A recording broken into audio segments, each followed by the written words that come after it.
This will kind of be just seed for thought, seed for later thought maybe for some of us. Some of us have read the book called Josiah's Fire. And if you haven't, I do highly recommend it. It's about an autistic boy. It's a true story. And the first 6 chapters are a little hard to get through because it's just trying to set the stage and a bunch of details that won't mean a lot until you get later on in the book.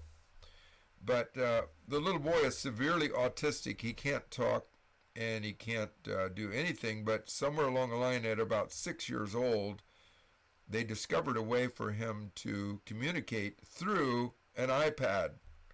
So you'll have to read that to get more details.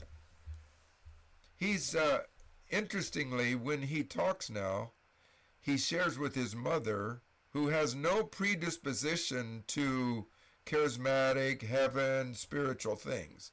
They're believers, but nominal or evangelical. So this boy and the mother don't hardly even know what to do with the truths and experiences that he's communicating to his mother. Okay? After his mother has just been wowed so many times, she asked him one day, how did this ever come about? How did it come about that you could be able to communicate to me such profound things about the heavenly realms? He said, well, Mom, when you were a little girl, now listen to the story. Mom, when you were a little girl, you gave a dress to your aunt or great aunt. She was older at the time and she was not a fun aunt, if I remember the story correctly. And you gave a dress to her. The aunt never forgot your little gift that you gave to your aunt. The aunt is long since passed on. He says, Mom, your aunt has been dialoguing with an angel to create a portal through which I can communicate the heavenly things to you. Now listen to this. First of all, the mom has never told the son about this aunt. And you know, the child has been non-conversant. Okay? The next thing is, nobody knew about this gift that the mom gave to the aunt. And so here, now the aunt, who's long since passed on, is dialoguing with angels to bring forth changes in earth circumstances. And so the aunt dialogue with the angel then created the ability for the mother to find a way so that the son could communicate through an iPad. And you will just be taken aback. You will be stunned.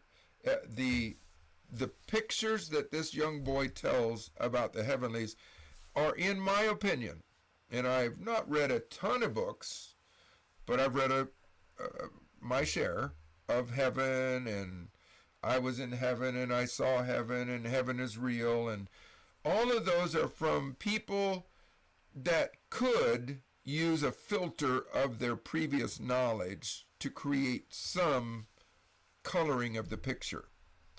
This young boy, in my opinion, is the most believable descriptions of the heavenly places that I've ever read. I'm not widely read, but I've read enough to say that this boy and this book holds an amazing description of heaven that I think you will be very blessed if you haven't read it already. The name of the book is called Josiah's Fire. I know the author personally, and I read the manuscript before it became a book. And it was so gripping that I nearly read all I did this problem during the night as I was reading. I was preaching at a Bible school in California every day for a week. And in the middle of the week, the author sent me this manuscript. I got started. I read till 4 or 5 o'clock in the morning. I says, this has got to stop. I got to preach tomorrow. I can't read all night long and be worth anything tomorrow. So I finally had to close it up. But, it just gripped me so solidly. I've never had a book grip me so much. So anyway, I recommend it to you. So JD, speaking of insights, from your children that were miscarried. By the way, some of you know this, that Debbie and I have lost 4 children by miscarriage. And they're in heaven. And although I personally haven't seen them, our middle son, Luke, had an exchange, an encounter with his older brother. And it was very impacting to him. And when he tells his story to this day, sometimes he has tears. So I love how the Lord is coloring our world. He's expanding. Listen to this. This is Isaiah 54. Enlarge the place of your tents. Stretch out your tent pegs and lengthen your cords. Goes on down to say, and the Lord himself will not only be your husband, but he'll teach your children. Now, of course, we refer to that to the widow, and whether that's literal or figurative, symbolic. But just think of how it's applying to us.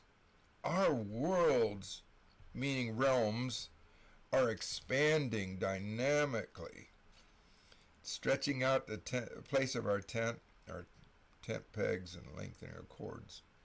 And he's teaching us. Oh, and that's Isaiah 2, verse 3. It says, and many will say, come, let us go up to the mountain of the Lord, the house of Jacob, for there is where he will teach us his ways, and we shall walk in his paths.